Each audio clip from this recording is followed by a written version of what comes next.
रक्तकुंड का शाप, वह गांव जहां रात में धरती इंसानों का खून पीती थी। बरसों पहले घने जंगलों के बीच एक गांव था, कालीडांगा।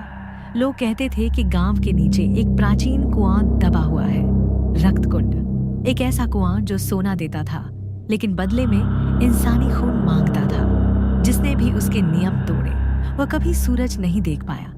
सन 1987 गरीब किसान गिरधर अपने परिवार के साथ भूख और कर्ज में डूबा था। एक रात गांव के सबसे बूढ़े आदमी ने मरने से पहले उसे एक रहस्य बताया। जंगल के बीच बरगद के नीचे रक्तकुंड है। हर अमावस्या को उसमें एक बूंद खून डालो और जितना हाथ डालोगे उतना सोना मिलेगा, लेकिन कभी भी उसकी गहराई देखने की कोशिश मत करना। गिरधर की आंखों में लालच चमक उठा। अगली अमावस्या वह लालटेन लेकर जंगल पहुंचा। बरगद के नीचे सचमुच एक प्राचीन पत्थर का कुआं था। उसने उंगली काटकर खून टपकाया। अचानक कुएं के अंदर से हजारों फुसफुसाहटें सुनाई दी। सोना ले लो और ले लो। कांपते हुए गिरधर ने हाथ अंदर डाला। जब हाथ बाहर निकाला, उसकी मुट्ठी में सोने के सिक्के थे। उसकी किस्मत बदल गई। कुछ ही महीनों में वह गांव का सबसे अमीर आदमी बन गया। लेकिन लालच कभी खत्म नहीं होता। अब उसे और चाहिए था, बहुत ज्यादा। एक अमावस्या की रात उसने सोचा, आखिर नीचे है क्या? और पहली बार उसने कुएं के अंदर झांक लिया। लालटेन की रोशनी नीचे गई और फिर गिरधर की चीख पूरे जंगल में गूंज उठी। कुएं के तल पर पानी नहीं था, वहां हजारों इंसानों के चेहरे थे, जिंदा चेहरे, दीवारों से चिपके हुए। सबकी आंखें खुली थीं और वे एक साथ उसे देख रहे थे। फिर उन चेहरों के बीच से कुछ निकलने लगा। एक विशाल काला हाथ, जिसकी उंगलियां सांपों जैसी थीं। गिरधर भाग गया, लेकिन अब बहुत देर हो चुकी थी। उस रात से गांव में लोग गायब होने लगे। पहले बच्चे, फिर औरतें, फिर पूरे परिवार। सुबह सिर्फ खून के निशान मिलते। एक रात गिरधर ने अपनी हवेली में आवाज सुनी, तूने हमें जगा दिया, अब भूख खत्म नहीं होगी।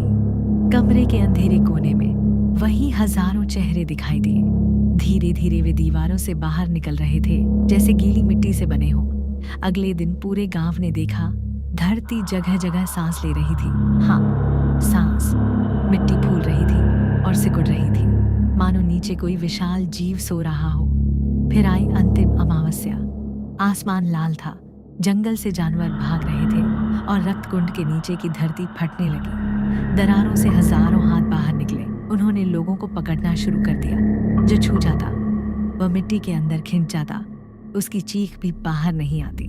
गिरधर समझ गया, रक्तकुंड कोई कुआं नहीं था, वह एक प्राचीन भूखा देव था, जिसे सदियों पहले धरती के नीचे कैद किया गया था। सोना उसका लालच था और इंसान उसका भोजन। अपने पापों का प्रायश्चित करने के लिए गिरधर कुएं के पास पहुंचा। उसने सारी दौलत कुएं में फेंक दी, लेकिन फुसफुसाहट आई, अब सोना नहीं, सिर्फ तू। अचानक हजारों काले हाथ निकले। उन्होंने गिरधर को जकड़ लिया। उसकी चीखें रात में गूंजती रहीं और वह धीरे धीरे कुएं के अंदर खिंच गया। सुबह गांव गायब था, हवेलियां गायब, लोग गायब, यहाँ तक कि रास्ते भी गायब, जैसे वहां कभी कोई गांव था ही नहीं। लेकिन आज भी कालीडांगा के जंगल में अमावस्या की रात अगर कोई भटक जाए तो उसे मिट्टी के नीचे से फुसफुसाहट सुनाई देती है, सोना ले लो, बस एक बार नीचे देख लो। और जो उस आवाज का पीछा करता है वह फिर कभी वापस नहीं लौटता, क्योंकि कहा जाता